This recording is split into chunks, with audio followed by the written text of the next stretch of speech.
Mzansi Afrika molweni, welcome to our first episode for 2022. Unyaka omtsha kuni nonke. We had barely caught our breath from the whirlwind of the past 2 years when this year started off with a bang. Parliament caught fire and we bid farewell to our moral compass, Archbishop Desmond Tutu. But of course, the big news was the release of the Zondo Commission's first report. In the spotlight this week, we unpack this report and reveal how cadre deployment has been at the heart of state capture. But first, we take a look at the weekend headlines.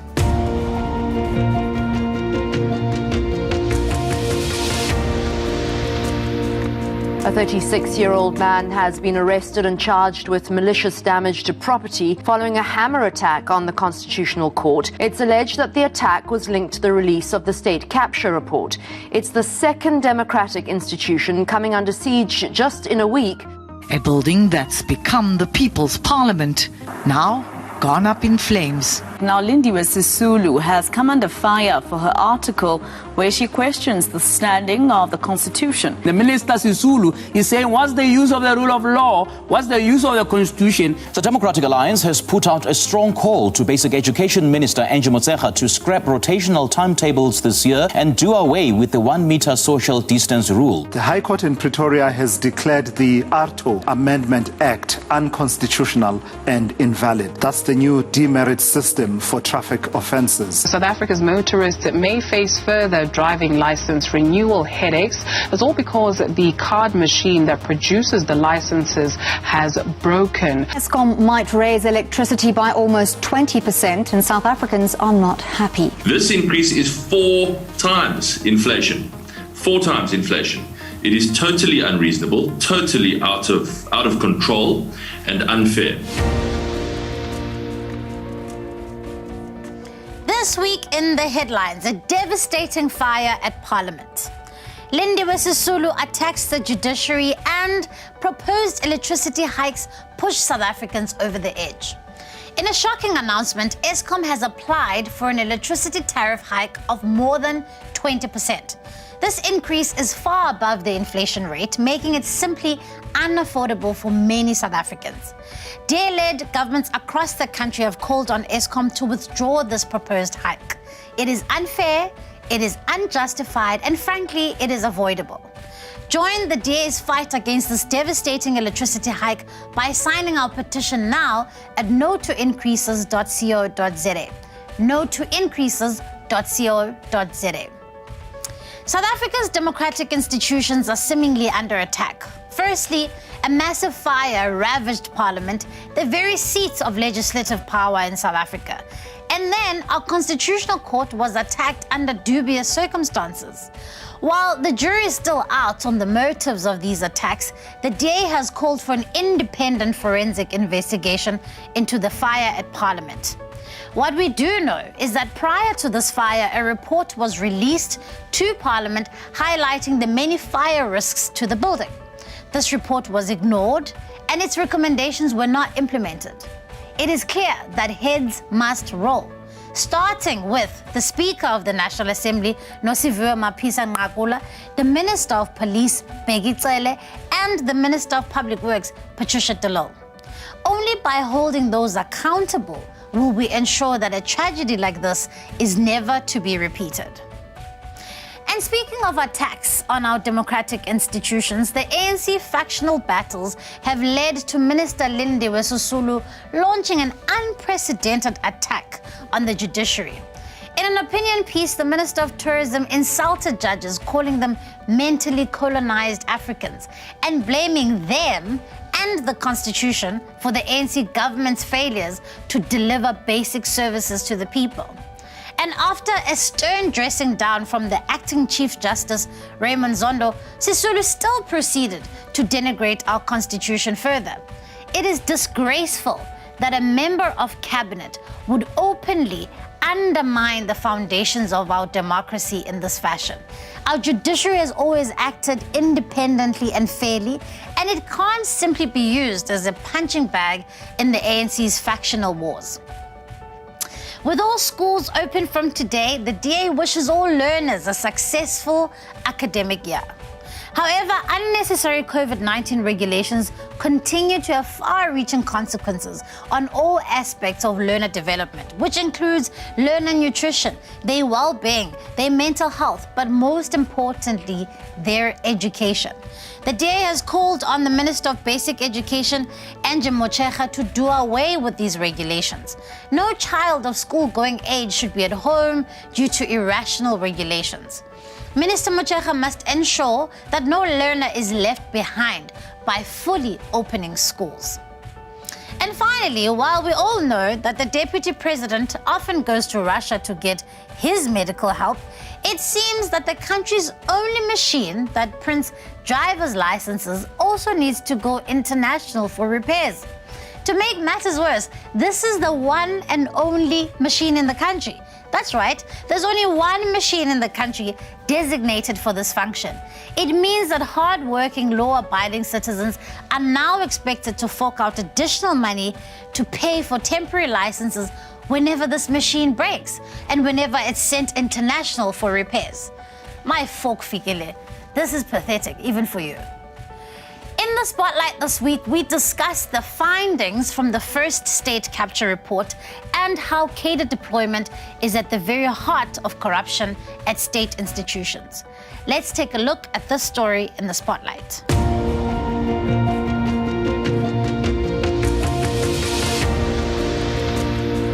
Several allegations of corruption have emerged after the first part of the Zondo Commission's report on state capture was handed to President Matamela Cyril Ramaphosa. Almost 1 billion rand later, we have the first report handed over to the president. Part 1 of the report deals with SAA, the New Age, and SARS. Where to from now in terms of making sure that those recommendations are in fact implemented and those who are fingered in wrongdoing are actually made to account. Especially as many of those who have been implicated in it have yet to be prosecuted. The MPA has been legally afforded the opportunity to use the testimony that's been given at the state capture inquiry in the past 3.5 years in order to secure those very prosecutions. What we're looking to do is to ensure that those responsible and those who are identified as the chief protagonists in these reports are brought to justice and dealt with. If indeed the rot and the corruption is as systemic and endemic, how do we turn the situation around? I think the momentous moment will come when we start to see the first convictions, the first imprisonments, the first civil recoveries, and the first sackings of ministers and other high-placed ANC people. It's going to be whether the president can finally put South Africa before his own party.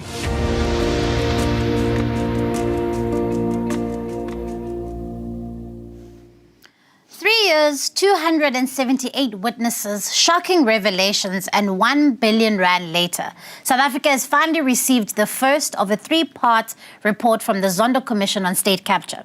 It details how our state was systemically hollowed out over the Zuma years and continues to be a cash cow for the political elite and their cronies, even under the current administration.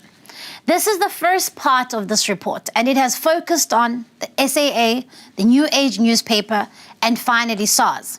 There are also numerous recommendations on prosecutions which should be made, and we trust that these will begin shortly. This report presents one of the best opportunities for South Africa that it will ever have to establish a culture of accountability and an honest public service. South Africans have waited a long time to see justice served. It is now time to finally redeploy those corrupt cadres to prison. State capture and corruption is not a victimless crime. It steals from all of us and locks millions out of opportunities, leaving them trapped in poverty. And so the discussion this morning, we will be discussing this very report, and I will be joined in studio by DA leader John Steenhuisen, the DA Shadow Minister of Public Service and Administration, Dr. Schreiber, and on Zoom, DA Head of Policy, Gwen Ngwenya, and Law Trust Chair and Social Justice Professor, and Professor of Law at Stellenbosch University, and the former Public Protector, Advocate Thuli Madonsela. Good morning, everybody, and welcome to the first episode of Inside Track for 2022. John, just with you quickly, Does the release of the state capture report represent a tide, that we're turning the tide on corruption in South Africa? Well, I think that it can be if the logical conclusion of it is that we start to see prosecution and consequences. Far too often in South Africa, despite having some of the most advanced laws to protect against financial misconduct, corruption and mismanagement, very few convictions are ever secured. What we need to see is people being held accountable.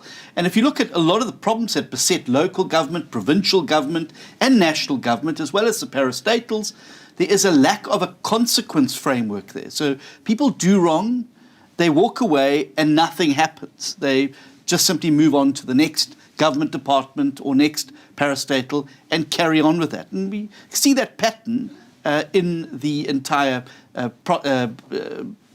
gamut of state capture.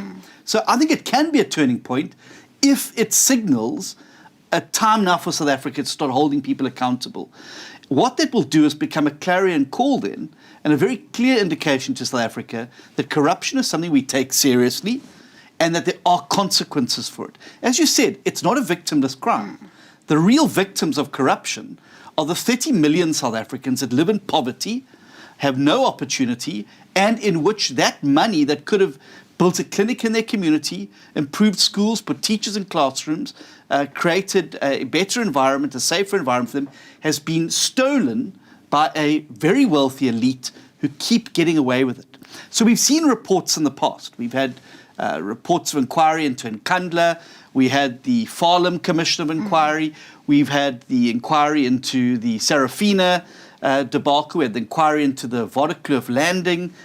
The problem is that when the findings are there, there's very little action against those responsible.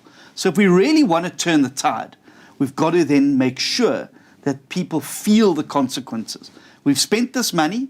We've gone through the pain of having to go through and reveal just how deep the rot has been. Now the natural thing that must follow is the consequences. If we fail that hurdle of making sure there are consequences and that we learn from what has happened, not repeating the same mistakes again, just with different people in charge of government this time, we will be setting ourselves up for the same phenomenon to repeat itself.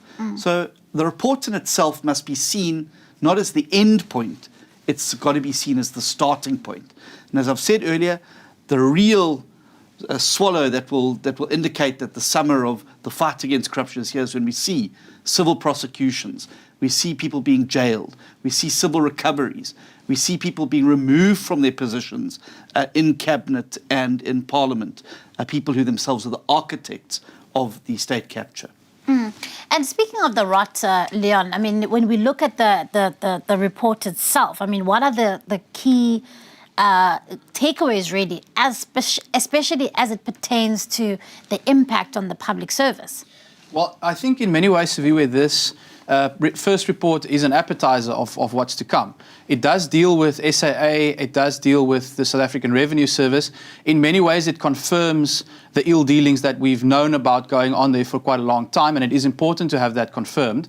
But what I think was really striking to me is one of the references made there to how all of these appointments that ended up perpetrating state capture would have gone through a deployment committee within the ANC. And I think that signals, hopefully, where the rest of these reports will be heading, to expose to us not only who some of the top people are who are involved, all those media reports we've read for so many years, but to explain to us how they were actually appointed to positions of power in the first place. Tom Moyane, Dudu Myeni, the people that are now recommended for prosecution and other actions in this first report. The question we have to ask now is how were they put in those positions of power? We've seen a glimpse of that in the form of cadre deployment, and I think that the impact on our public service and our entire public sector, in fact, including SOEs, including Chapter 9 institutions in some cases, that is where the real meat of these findings should and will hopefully be. And that is what, as John says, that is the opportunity we have to harness to make sure that the state capture report becomes a critical juncture for South Africa, where we turn away from cadre deployment, we turn away from patronage and political capture of our public sector, and we move towards building a capable state that separates politics and make sure that we have merit-based appointments in the public sector. And I want to take and thank you to Professor Madonsela, who has been a key figure in South Africa, particularly when it comes to matters of state capture and the fight against corruption. And so, thank you for lending us your time. I want to take a step back, Prof, and you know, we know that this commission is a result of some of your earlier work, and I would be quite interested to find out whether or not this is for you the logical conclusion. Are you happy with where we are headed and some of the consequences that are hopefully going to come from this? Good day, and thank you for the privilege. I am happy that the Commission has given us its preliminary views on what happened. Firstly, I would like to indicate that it's still not answered the big question of whether or not the state was hijacked. For example, some of your colleagues have referred to cadre deployment as a major problem. My preliminary conclusions as a public protector was that what we were seeing was not cadre deployment, was hijack. Because if you look at China as a country, they have cadre deployment. What does it mean? It means they deploy the best in their party, people who have been trained in Pudong, in state craft, the best of them. In fact, if you fail, in the past, you literally killed yourself because you couldn't go back home because of a sense of shame. So those who went into the public service, why China has become a global giant is because of cadre deployment. And I'm not for or against, but I'm just saying state capture as we saw it was about the family of President Zuma having gone into business with the Gupta family, and the power given to President Zuma by the people of South Africa being hijacked and repurposed to advance the business interests of these two families. The State Capture Commission, on the other hand, is saying these interests went beyond business interests. Hence, what we saw at SARS, which is more than business interests. And I mean, and Prof, I mean, so we've got this report, and a lot of people have the question of what now? Where to from now? Are we going to see, or what should happen to make sure, firstly, this hijack, as you say, doesn't happen again? And so, I mean, I'm sure over the years, as you've done this kind of work, a lot of thought has gone into how do we insulate the South African public service from this kind of hijack happening in the future again? A vigilant public, an increase in social leadership so that there's social accountability, but ultimately a much more aware and vigilant parliament. And we've heard here from Honorable Steenhuisen and our colleague, Honorable Leon, that they think that Parliament should do better. And I do think Parliament should do better on two areas.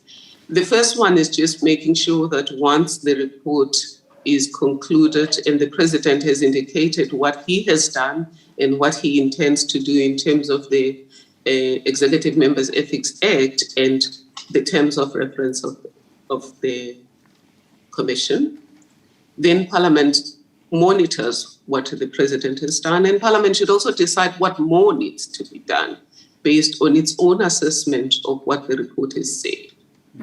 The second thing that I think Parliament should do is just based on this report, there's a legislative agenda that emerges. The report spoke about the possibility of deferred prosecution agreements for businesses so that we can get more people who are self-disclosing and helping us to clean up the system in government and everywhere else.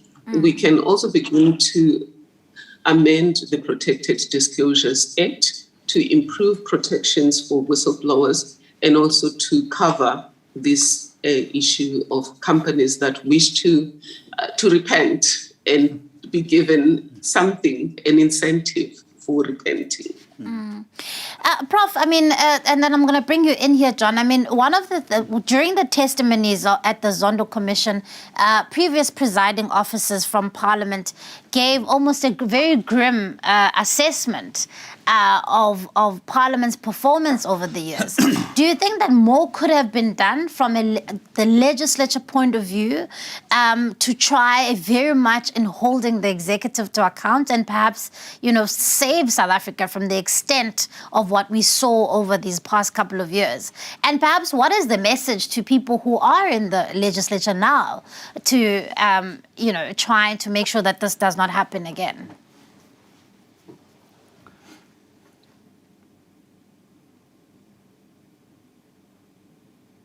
Prof, are you there? Yes. Oh, is that the question to me? I thought it was to. No. I'll bring John now in. I just wanted to find out from you about your thoughts about some of the testimony that was given by the previous presiding officers. Basically, the assessment on Parliament and how it performed or didn't perform in trying to holding the executive to account over the years, and what more can be done. I think the report is very clear that Parliament is one of the dimensions of our state that didn't step up and play its part. I think part of it is the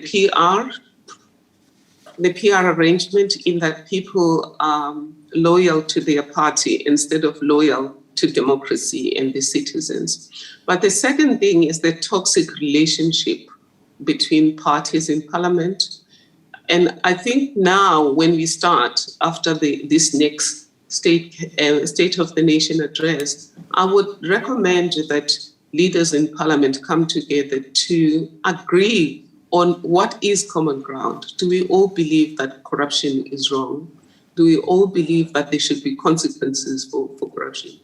Do we all believe that social justice is a constitutional mandate, and that if we don't make progress on social justice, those who are corrupt are going to leverage it and weaponize it against the advances we want to make on the rule of law and anti-corruption? Yeah, so I think I agree completely with Professor Madonsela, and I think that Parliament was actually also in the dock during the Zondo Commission. And I think, as someone who's been a passionate parliamentarian for a very, very long time, I've watched how systematically the teeth of Parliament have been pulled out. When President Mandela was the President of the Republic, we'd have President's questions every 2 weeks. Oral questions to the President. You'd have a thing called interpellations, where you're able to take on a minister in an unscripted way, unscripted questions, oral questions. Committees were far more vigilant. But as these oversight mechanisms became uncomfortable for the ANC and for the governing party, they started to pull those teeth out. So we then went to once a month under President Mbeki, to 4 times a year now under President Zuma and President Ramaphosa for questions to the President. So Parliament itself is going to have to sit down and grapple with, how do we become a more effective watchdog against corruption? And yes, the PR system is one of those things. We need to break the power of parties in Parliament and make sure that an MP, whether you're an MP from the ANC or an MP from the DA or from the EFF, your first duty is to the people that have elected you. And you've got to do right by those people. The second thing is being able to have the systems there. Now, far too often, the presiding officers have protected the executive from the tough questions. So we've seen in oral question sessions, and it's there on the record. When tough questions were put to ministers, they were allowed to get away with not answering them. Just last week, Parliament published again the list of unanswered questions from the last term of office. And there are some ministers who've just not answered written questions from members of Parliament. There should be consequences for the executive, and Parliament should not be a comfortable place for the executive. It should be a place where they're held accountable, and it shouldn't be designed to make it easy for the executive to do their job. It should be designed to give MPs, as the people's representatives, the power to be able to ask those tough questions and to drive those changes. And it also goes to the point that the professors made around social justice. So, for instance, parliamentary committees have incredible power to amend budgets.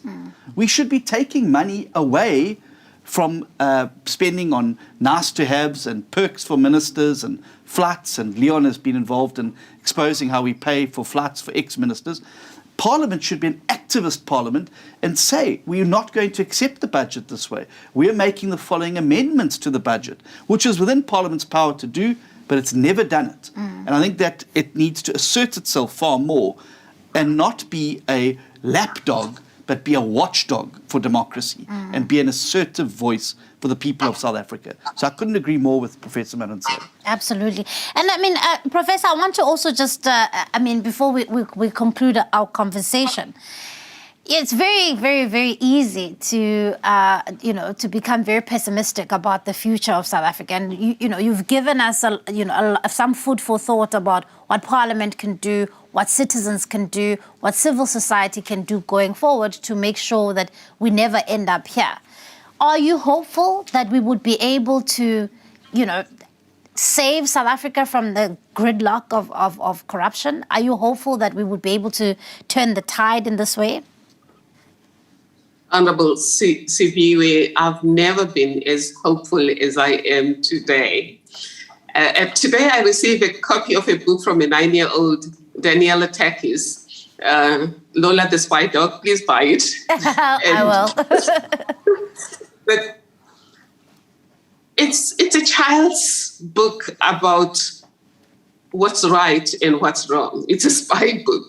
And of course, it's got nothing to do with state capture. But it's saying to me, this is a little kid who knows the difference between right and wrong. And the bonus is from the proceeds, she's giving 10 Rand to Action for Inclusion, which is a Stellenbosch University student debt initiative. And she's giving 10 Rand to the Trek for Mandela Caring for Girls initiative on pets. I also received this morning a video from the Tuma Foundation on a little boy from Zambia. His name is Oswald. I think Mutapa is in the Mutapa kingdom. And he's talking about Africa needs to think and that people need to be solutions makers. And he is 9 years old. Both of these kids are 9 years old.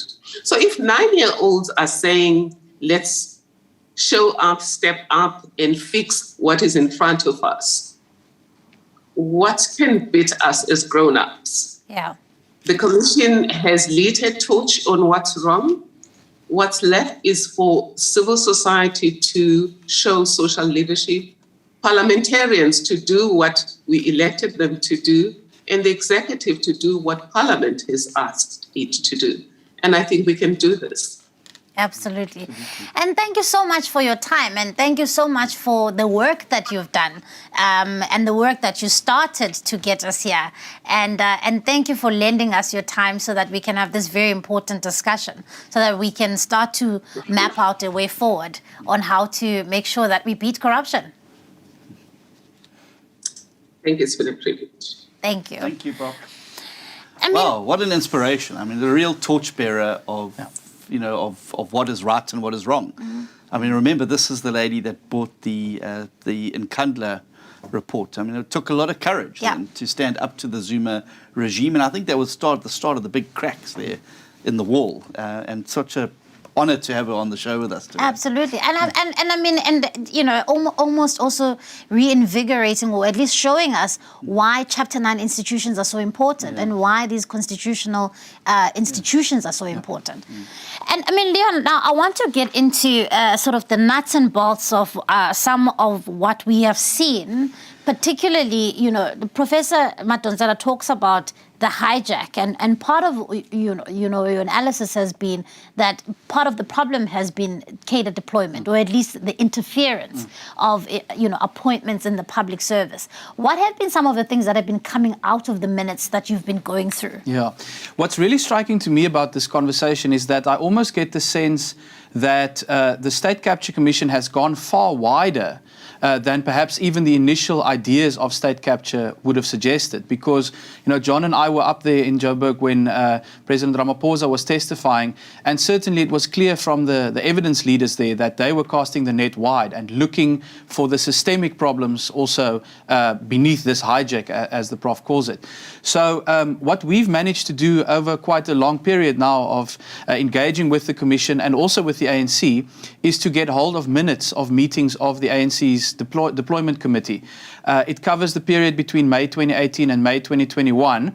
And what it reveals there, and this is evidence that's also before the Commission, which is why I'm saying I'm hopeful that the Commission will also look into this and make a finding in this regard, is that there is a committee within the ANC that meets regularly and discusses and influences appointment decisions through a very, very wide part of the state. 88 different state institutions, government departments. There's discussions about courts and appointments of judges. Chapter 9 institutions, the Human Rights Commission being discussed in these meetings.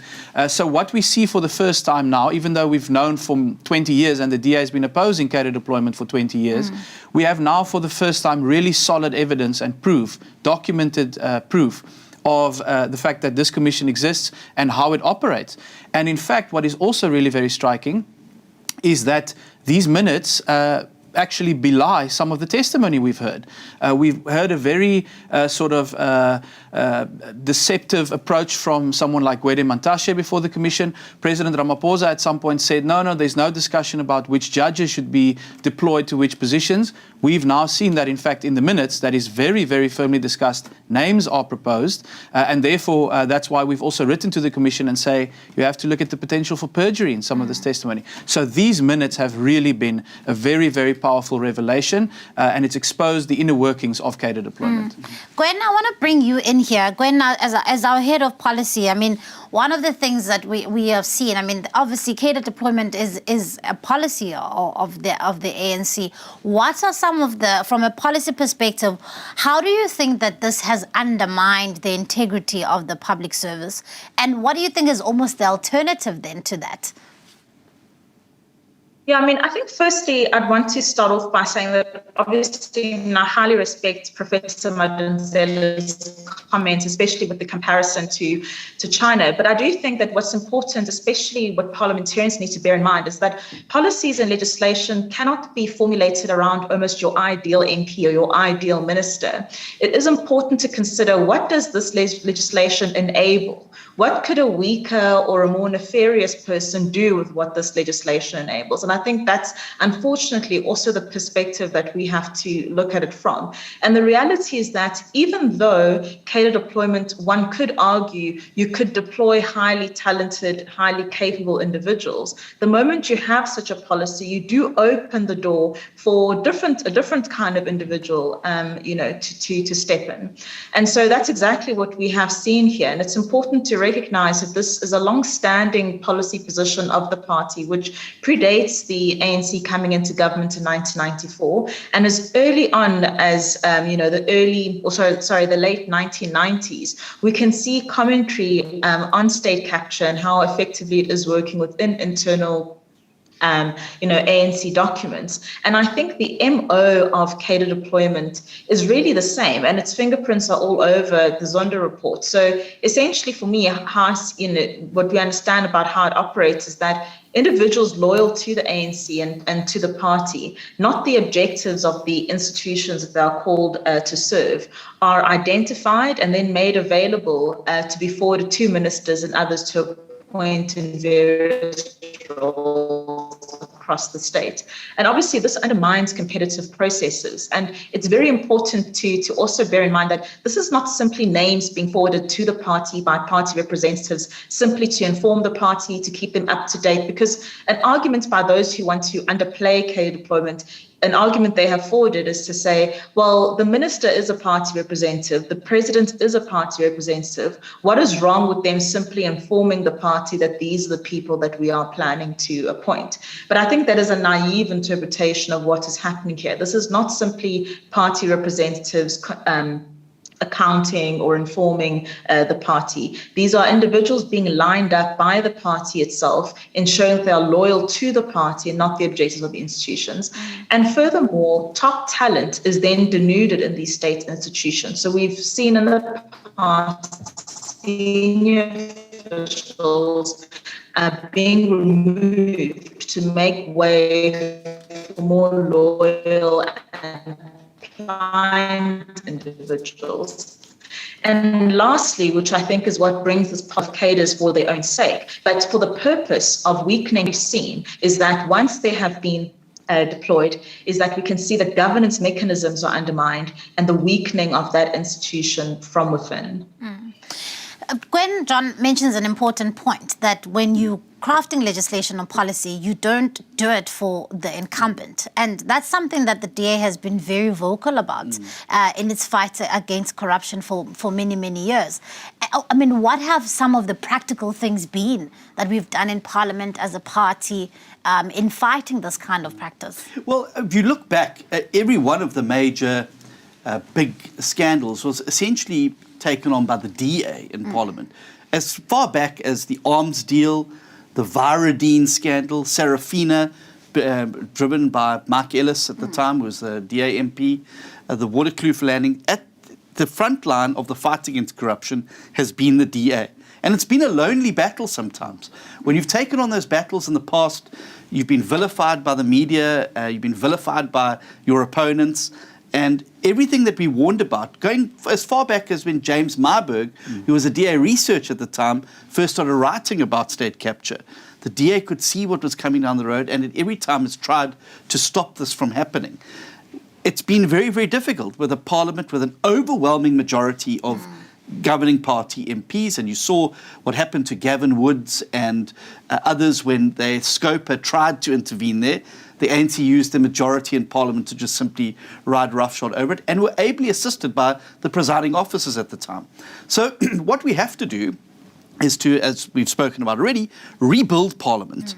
Not only the buildings that we've seen that have burnt, we've got to rebuild the way Parliament operates. We've got to give it back its butt so that members of the executive who don't perform are able to be held accountable there, and it becomes a very uncomfortable place for people who are not doing their job. We've also got to look at the legislation that we need to pass.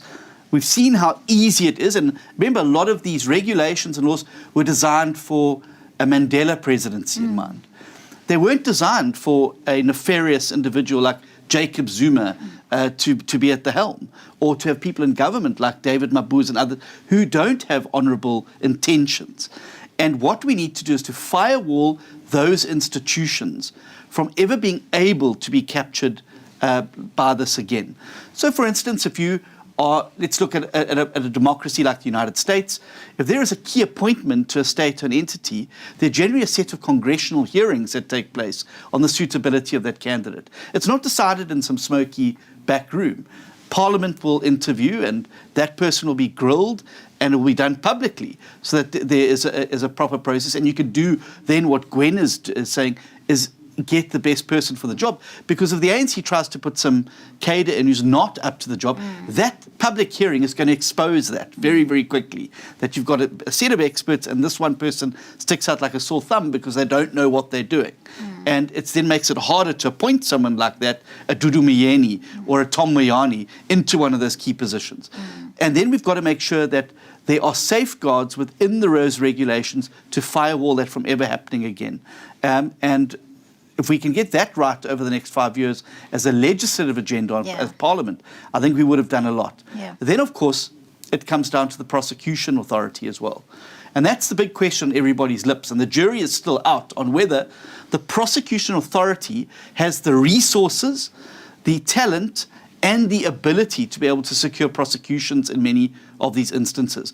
The NPA, remember, was also itself subject to state capture through the same processes as many of the state-owned entities and other Chapter 9s.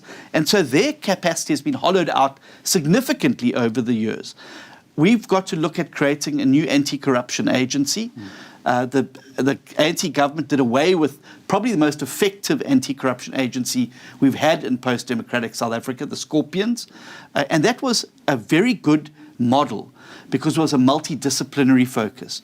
You had prosecutors working with forensic accountants, with attorneys, with police officers and detectives, able to build a case to secure the prosecution. I'm not sure whether we've got that capacity as it stands within the NPA at the moment. So we may need to look at creating a new agency, anti-corruption agency, that has that multidisciplinary capacity so that you can ensure that when a docket goes to court, you're going to secure the conviction.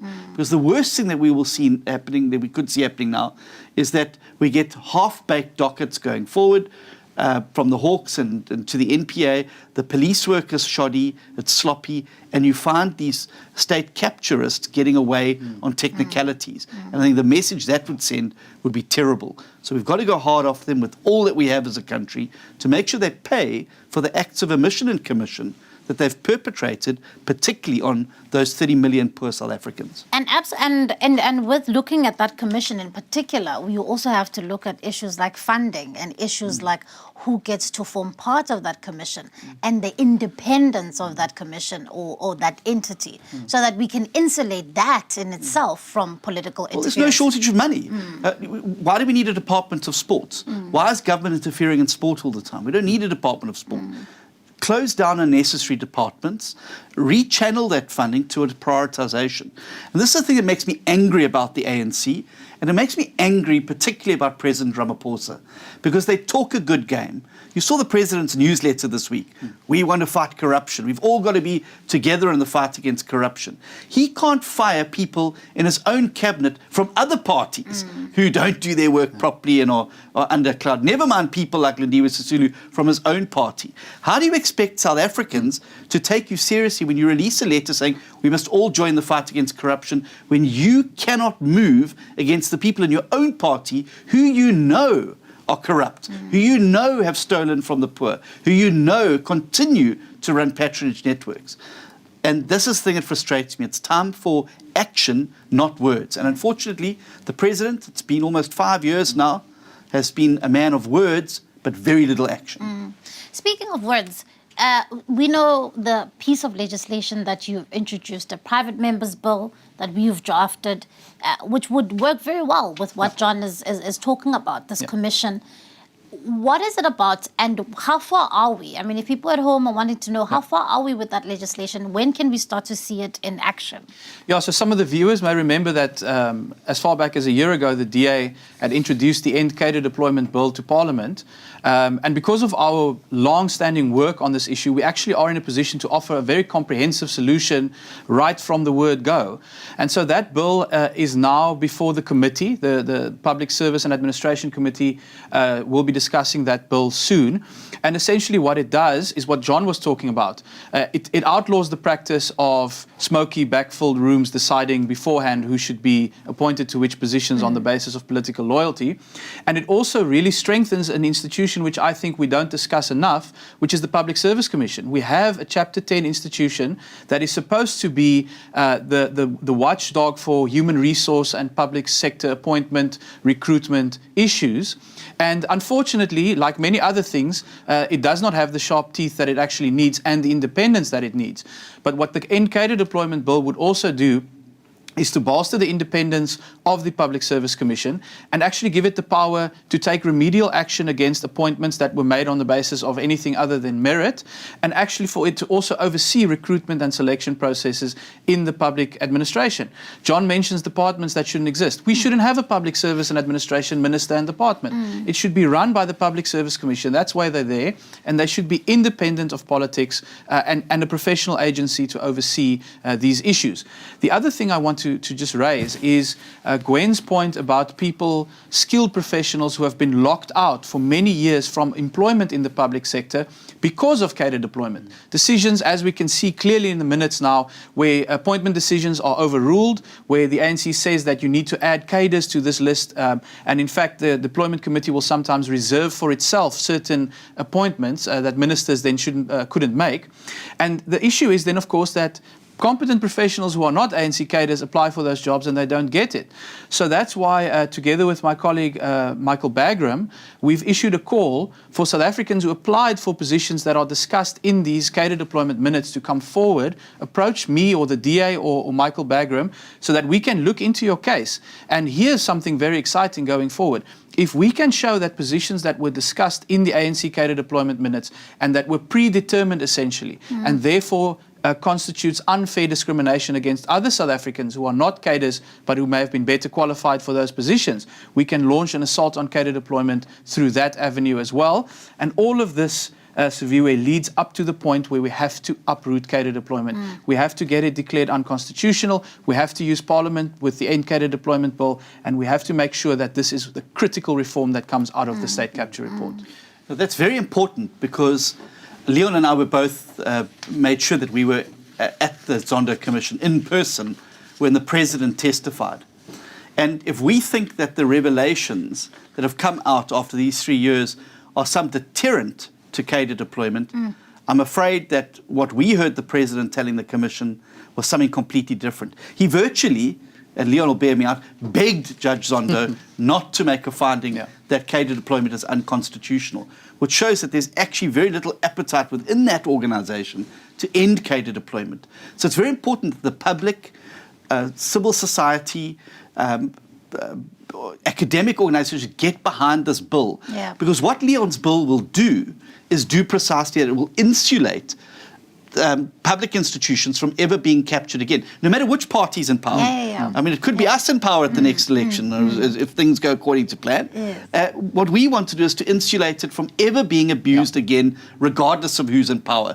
And it'll be applied to national, provincial and local governments as well. And as we're wrapping up, Gwen, I just want to bring you here in for a last bite on this. I think a lot of South Africans have almost given up on the idea of a capable state.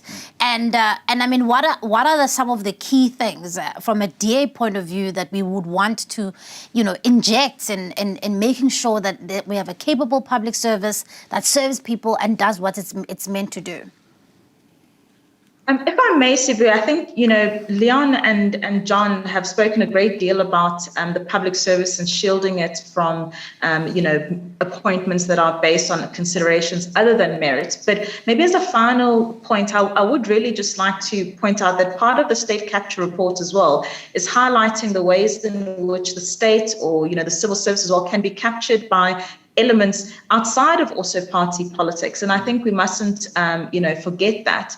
It is important, I think, one element of the broader legislative review that we must do is consider or explore how lobbying legislation might work in South Africa. South Africa does not have a comprehensive lobbying, legislative framework. And it is important because I think if you consider, for example, Bain Capital and their relationship with Jacob Zuma, in any other country, for example, in the US or the EU, where lobbying legislation is in place, it would not have been possible for the president to meet with the CEO of a company 17 times in a short period, which was effectively, I think, a meeting every 6 weeks, which was far more time than he's ever spent in Parliament, meeting with the CEO of a company. And it's not to say that these meetings should not occur. Of course, presidents should meet with CEOs and captains of industry and NGOs, etc.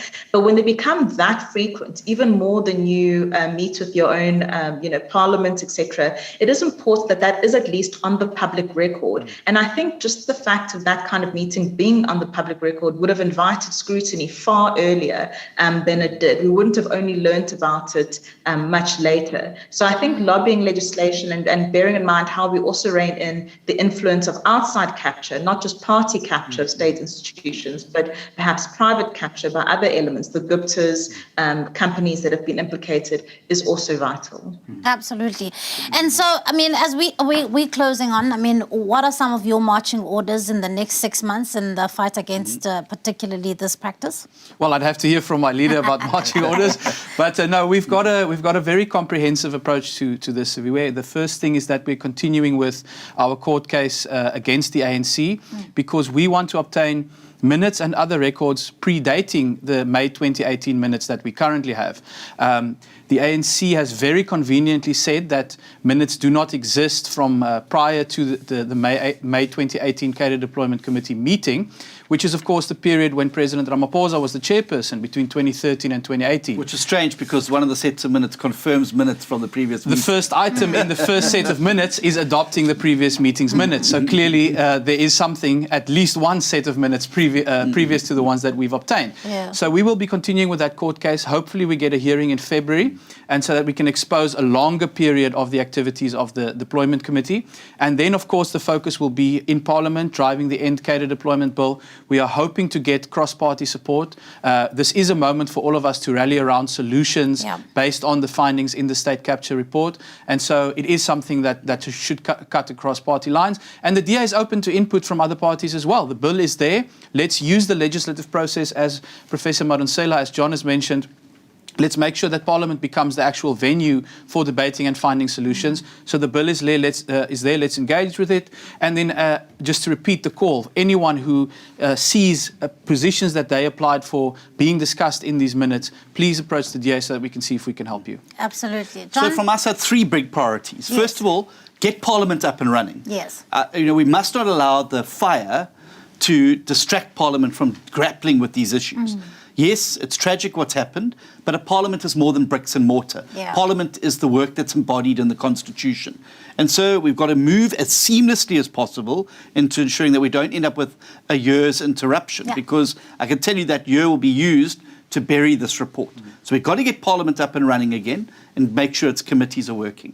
Then we're going to be releasing a paper a little bit later in the month or early next month, showing how we can turn Parliament from a lapdog back into a watchdog, and to do precisely what Professor Madonsela has spoken about, making sure that it's doing its duty by the citizens, not just by the party bosses. So that means overhauling questions, overhauling how questions are dealt with in committees, overhauling and make sure parliamentary committees are using their powers of subpoena to be able to call people. Had Parliament been doing all of this over the last decade, I think we would have had a far less impact of state capture, and we would have left very little room for it to happen.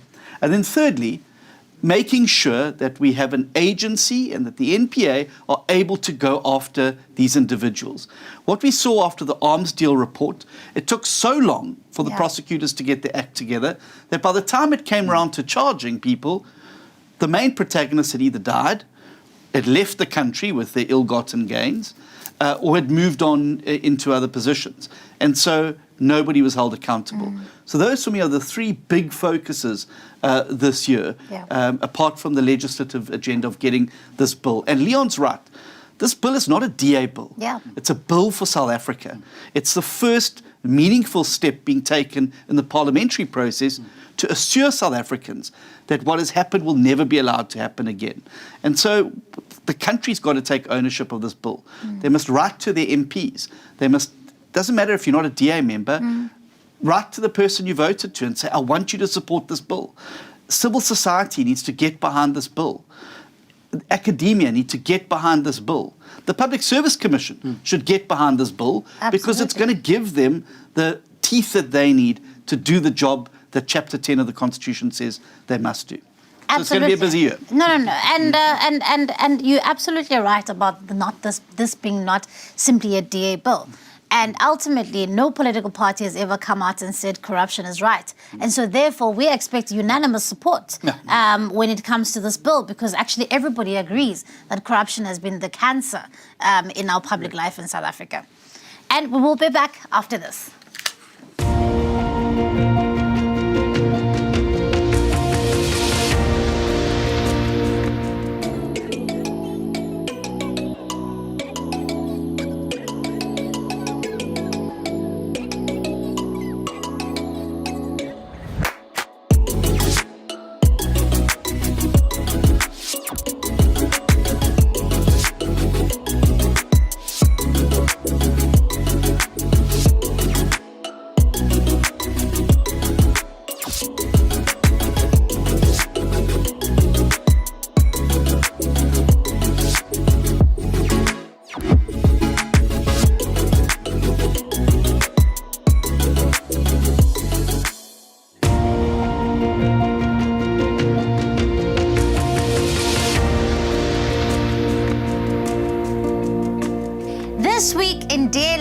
towns and cities across the country.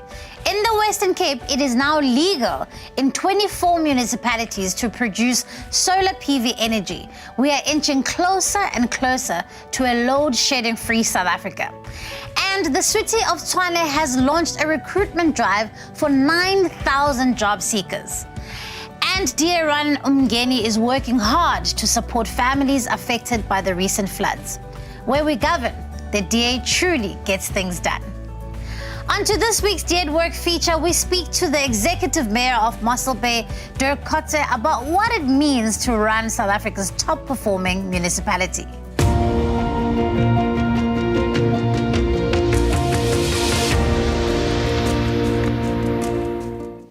Mayor, good morning, and thank you very much for joining us today on the Inside Track. Morning, Siviwe, and morning to all the listeners this morning. Look, I'm sure it doesn't come easy to be the best well-run municipality in the country. Tell us a little bit more about that massive accolade, particularly in a country where local government is often so broken. But you and your team have managed to do something magical. What has that been like? Yeah, I must say, firstly, obviously, we like to boast about it. It's something to be proud about. But what we did in Mossel Bay is we've built on the past experiences and good governance of previously led terms, DA-led terms. So at this stage, some of our successes is that Mossel Bay municipality is the financially most sustainable municipality in South Africa, according to Good Governance Africa and Ratings Africa, and also the top-run municipality for consecutive terms. But then also, I would also like to measure what we do good in Mossel Bay. If you look at the Lightstone property report that came out last November, that Mossel Bay is the top semi-migration destination. First of all, the Western Cape is the top semi-migration destination, but in the Western Cape, Mossel Bay municipality. And then in the sixth place is Gwarube, which is actually also part of Mossel Bay municipality. So I would like to use that as a measuring tool of what we do correct in Mossel Bay. And if I want to delve down into what we do, what's the secret of the success, I would break it down into three different things, and that is basically political stability and good leadership. The other one is good governance, and then the third one is strategy. And if I'm allowed to maybe just elaborate a bit on that, firstly, political stability in Mossel Bay, we've had political stability almost for 4 terms. And what that means is that you get quality staff, quality administrative people who come to your organization, who are willing to stay there. Obviously, it's also a mechanism that draw even better staff. It allows people to work in a comfortable environment where they're also allowed to be innovative. And if you take, for instance, management and managers in South Africa, they are under tremendous pressure all the time. And what we see is that it's basically crisis management on a daily basis. And what a stable environment allows your municipal manager and managers to do is to take effective decisions because they know they've got the backing of the mayor. And obviously the mayor knows that he's got the backing of his mayoral committee and his caucus. Obviously, I'm now referring to not illegal actions, but to actions or decisions in times of crisis. Then the second one is governance. And if I talk about governance, but I will refer to what happens in Mossel Bay. Obviously, first of all, due to the what you've got in the institution, you've got this calm environment where people want to go, then you're at a place where you can start building capacity because you know you've got people who will stay at your organization. So it makes sense to spend money or throw money after this. Yeah. Then also effective performance management. In Mossel Bay, we're one of the few municipalities in South Africa where we've got performance management right throughout the organization. And with that, also consequence management. Yeah. Government officials get paid good money. And for that, they need to perform. Then also in terms of supply chain, our councillors in Mossel Bay, we do not interfere with supply chain. What we do have, we play our oversight role, and once a month we receive a deviation report. And then I'm going to talk about, since we're the financially most sustainable municipality in South Africa, and I'm also a business person, my previous background, and so I'm going to dwell a bit on our long-term financial plan, because finances in this organization, in local government, is of utmost importance. So the first thing is your capital replacement reserve, where you've got money that's committed, future committed funds in Mossel Bay that we keep and that we save. Debt collection, our debt collection rate at this stage is 95% normally. When it's not COVID, it's 98%. Then we've got a very strict indigent management system. And then obviously also for any money that we loan in Mossel Bay, we only use it for income generating projects. And then also something very important is our service delivery standards. So we've got for each and every service delivery issue, we've got a certain specific time in which the administration need to finish that. And then just lastly, strategically, excellent communications, open door policy with your community. We believe in partnerships. Everything we do in Mossel Bay, we do it in partnerships very effectively. So you've got a community, the whole of society community who buys into of Mossel Bay, marketability in mind. So everything we do is to market Mossel Bay as a place where people want to come and live. And I mean, John, I want to bring you in here because I think the mayor mentions a very important point, particularly when he talks about making sure people are appointed on merit, making sure that there's performance management. And this is exactly what we're talking about, right? Insulating the public service for political interference. Exactly. And you can see that in successful municipalities. It's a simple thing. People think it's difficult. It's really not that difficult. First of all, don't steal the money. Second of all, make sure that you hire the right people who are qualified to do those jobs. Thirdly, stay out of their way. Let them get on with running and doing, or don't interfere. And fourthly, make sure that you are communicating to your public. And I think that Mossel Bay gets that right in such a big way. And as the leader of the party, it's always so great over the December period to get messages from people saying, wow, I'm down here from Gauteng, I'm in Mossel Bay. I can't believe it's like a different country down here. The beaches are clean, the community is beautiful. And so it's also a difficult balancing act for Dirk and his team, because not only do they have to have a group of locals that they've got to deliver services to, they're becoming one of the most popular holiday destinations in the country precisely because of that. So Dirk, I want to ask you, how's the holiday season been, and what do you do to improve your tourism offer and attract people to Mossel Bay? John, thanks. Okay, we had a brilliant season. I can just mention that our population actually doubles over a December holiday. And this year again, when I left Mossel Bay about 2-3 days ago, the Articafia, I had a meeting with the business chamber that morning. The Articafia was still full at that stage. Obviously, it's a different type of client who's not got children at school and so on.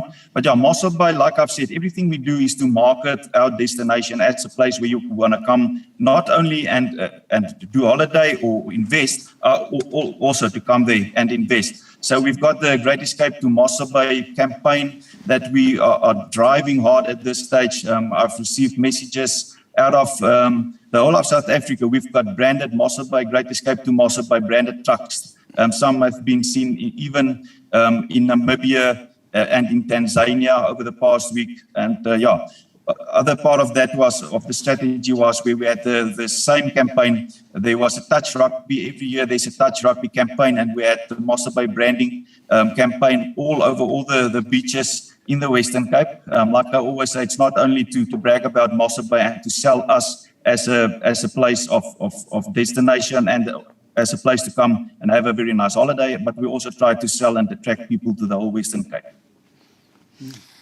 And and Dirk, that sounds amazing, particularly considering the fact that we have been locked away for so long under COVID regulations, and we're glad that the garden route is really starting to become an economic hub again.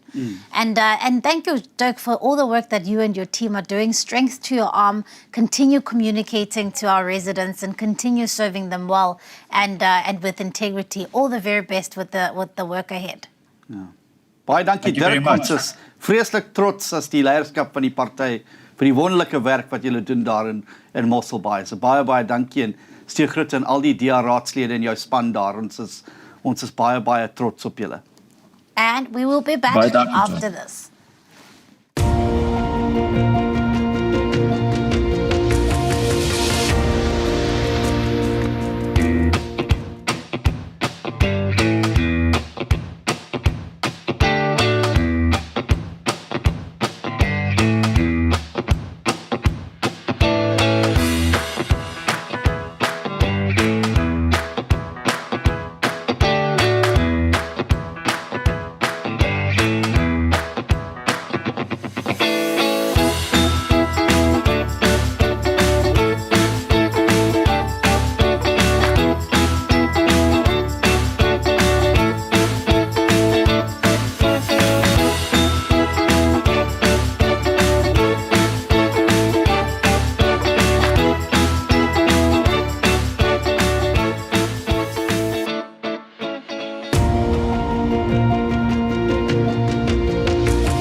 Mzansi Africa, thank you so much for joining us for our first episode of 2022. While things may feel incredibly difficult so early in the year, it's important that we don't lose hope. Our country has a history of overcoming the worst. Let's live in hope and not in fear. Until next time, keep it tidy, Mzansi.